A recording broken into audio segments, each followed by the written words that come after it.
Hey everyone, this is me, Rana Pratap from Tribal Residential Degree College in Kamareddy.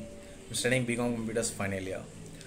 So today I'm here in front of you to give a little lecture on Henry Fayol's 14 Principles of Management. So let's get started.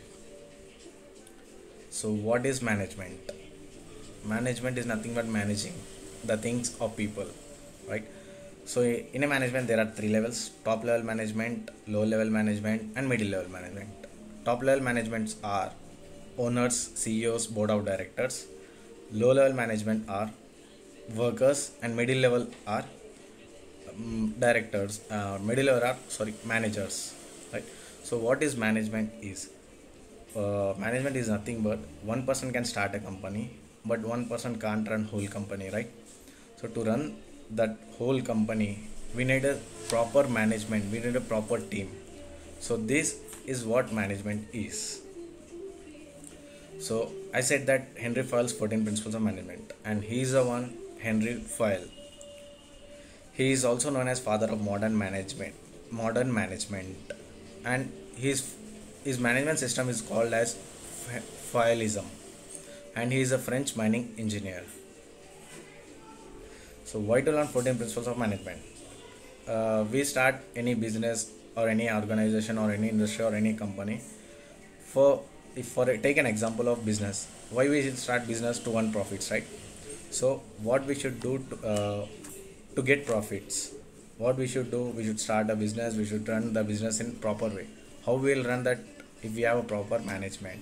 So in that we will cover 14 principles. If we follow these 14 principles, we can run any organization or any business or anything in a proper way, in a systematic way.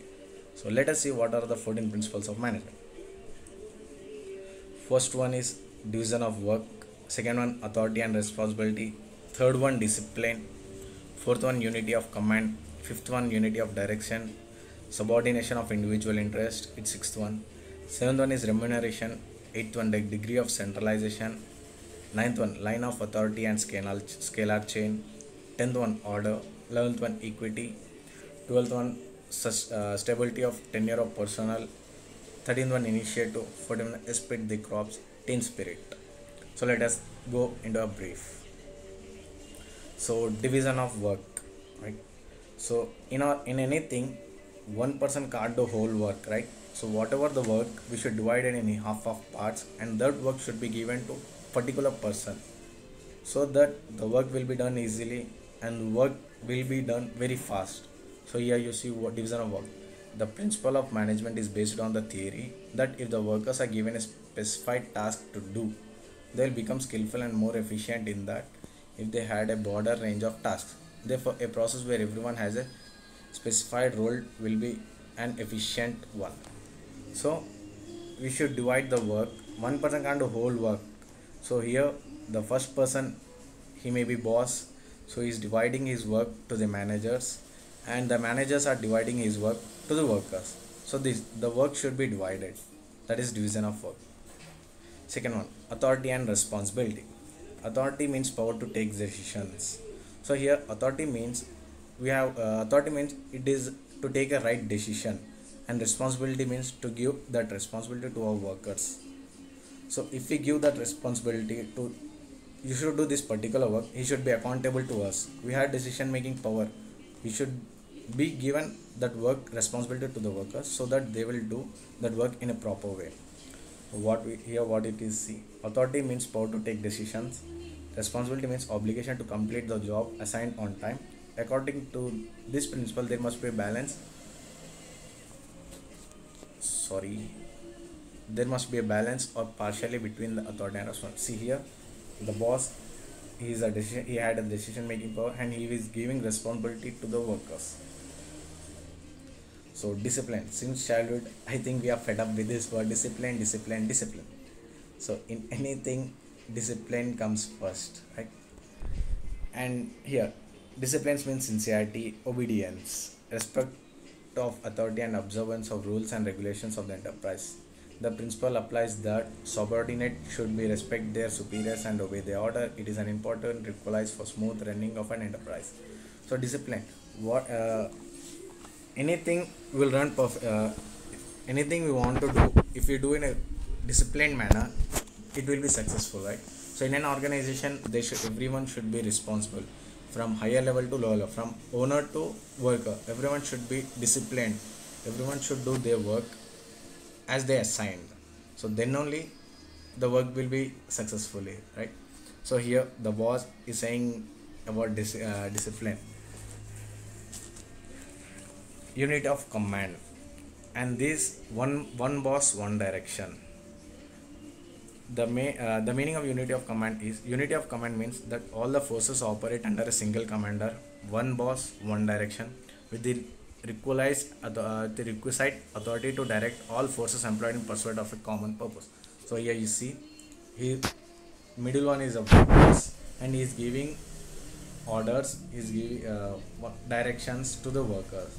If you have a take an example that if there are multiple bosses, and if the first boss will go to the work and say, why you do this work, and second boss will say, no, don't do that work and you do this work, then the worker get confused that whether to do this person's boss or that person's boss, and in the confusion he won't do whole work, right?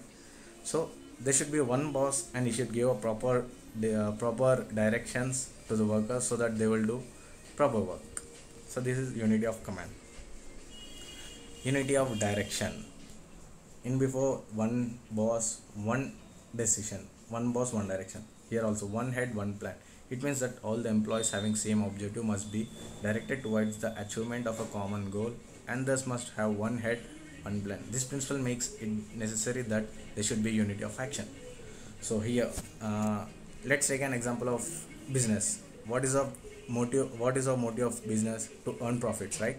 So here the direction, each and every person from owner to worker, their direction should be to earn profits only in business. Their direction, their motive, their interest should be to earn profit, so that their directions should be to gain profits. So their direction should be towards the profits only. Next one, subordination of individual interest. This principle states that general interest is superior to the individual interest. Each and every individual joins the organization with certain expectations or objective, and everyone works to achieve the objective. So subordination of individual interest is, whatever we have interest, our organization come first. Whatever we have personal interest, but when we start in an organization, our interest should be directs to the organization. Example of business only. So whatever we have our personal interest, but our interest should be towards the earning profits only. So this is subordination of individual interest. We should take individual interest. Each and every person's interest should to get profits in a business. Each and everyone's interest should be to get profits. That's remuneration, getting money, right? So that employees should get a fair remuneration, so that employees and owners find equal amount of satisfaction. It's the duty of manager to ensure that employees are being paid remuneration according to that work. So no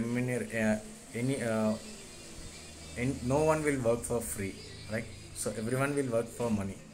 So the workers, mainly the workers, if we give fair remuneration, the workers will get more satisfaction to do much more work. So the remuneration should be fair. How much we are getting profits, from that profit we should give half to the remuneration, to welfare to the workers, so that they get more satisfaction and they'll feel happy and they'll work for us more. Centralization of authority refers to the concentration of decision making power of the top level management. All important decisions taken by the top level, everything which goes to reduce importance of subordinates to the managers, middle level management, and then the manager will give the instructions to the workers. So this is called centralization. See here, the main person is taking the decisions, and he is giving orders to the managers, and then it is going to the workers. And next one, authority and scalar chain. As I said in management, top level, middle level, low level. So scalar chain is a chain that all supervisors from the top level management to the person working in the lower rank.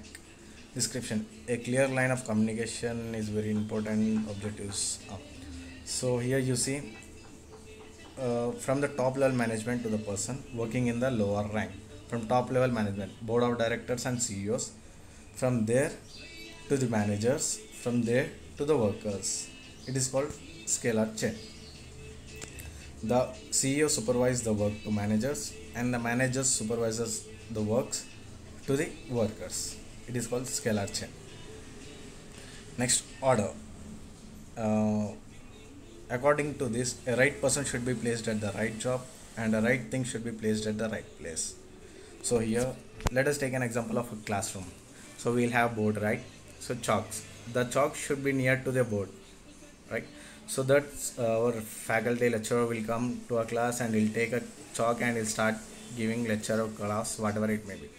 So if we keep that chalk in our bag and then the lecturer arrives to our class and he'll search for chalk. If we keep the chalk at the same place where the chalk should be, then he won't search, right?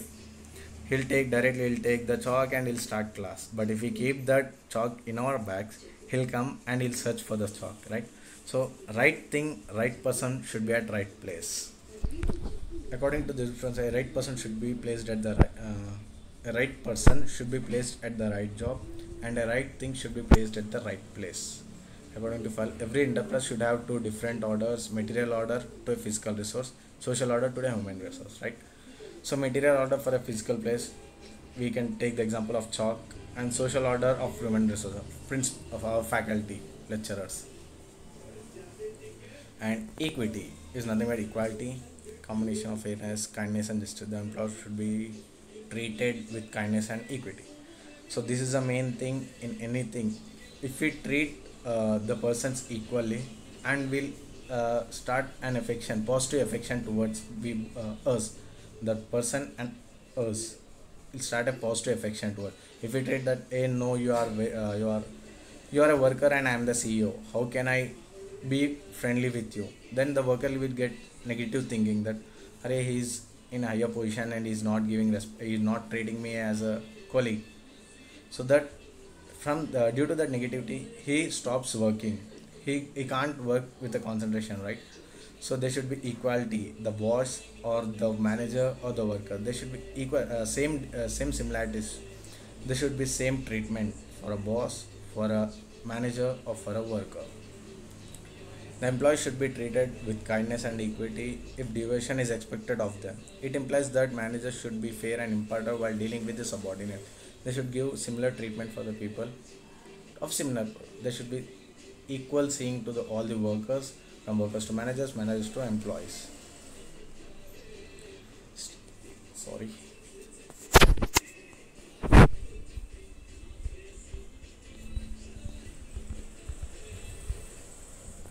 Stability of tenure of personnel. Stability of tenure personnel is a principle stating in that order from organization to run smoothly. Especially managerial person must not be frequently enter and exit. Stability tenure of personnel means the our worker, manager, or anyone, he should have a flexibility, right? If he likes in this organization, he can come and he can work.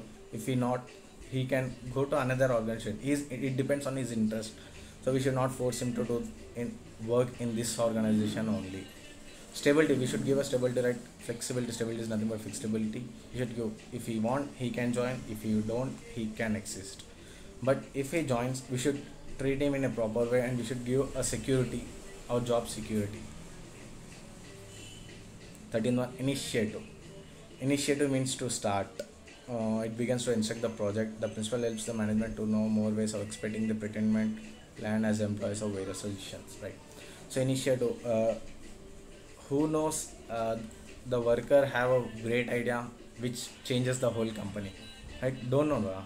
So whatever, we should take a new initiatives that initiate. Not only the bosses only have a right to take any initiative, he has a decision making power, but he at the same time he should ask the workers also. If any worker has a great idea, and then if it is benefits to the organizations, and directly it should be implemented in that organization. So taking the first year, see the workers are showing their ideas, so we should respect their ideas. We should take the initiative steps. Not only the boss can take the initiative step, the workers also. If the initiative idea is helpful to our organization, so directly we can take that idea and we can implement. Team spirit, spread the crops. Actually, we'll say spread the crops. It's a French word, and the meaning of spread the crops is team spirit. So the best example of team spirit, teamwork is here ants. Ants are the best example of teamwork. So to run a whole organization, we need a proper team, right? So whatever the thing, teamwork, whatever we want to do, if we do in a proper team, if we do it with a proper team, surely it will be successful. The principle states that an organization must make every effort to maintain group collection organization. Ignore the dividing or complaining, but dividing your own team is a serious error. So team spirit, teamwork. So take an example of this ants only. See that stick holding. If only one ant can't hold that, right? So with the whole with the couple of with the teams, the ants are divided into teams, and all the ants are coming and they are they are holding, right? So team spirit, in anything, team spirit is important. Teamwork, whatever we want to do, if we do in a team, pakka it will be successfully. So here also the one ant can't hold that, right? So all the ants coming together and taking up, and see here we can see the team. All the ants are coming together and they are holding that and they taking to their way. Chalo, thank you for your patience towards my class. I know I'm little bit stuck, but this is my first class. So in the next class, surely I will. I'll take a change, surely. And sorry, it went. Ah. Second, like if you understand, no problem. Dislike if you don't, and if you stuck between like saga marda mein, half you understand, half you don't. Comment that. And last but not the least, I would like to thank myself for making this video. And guys, please stay home, stay safe. Thank you.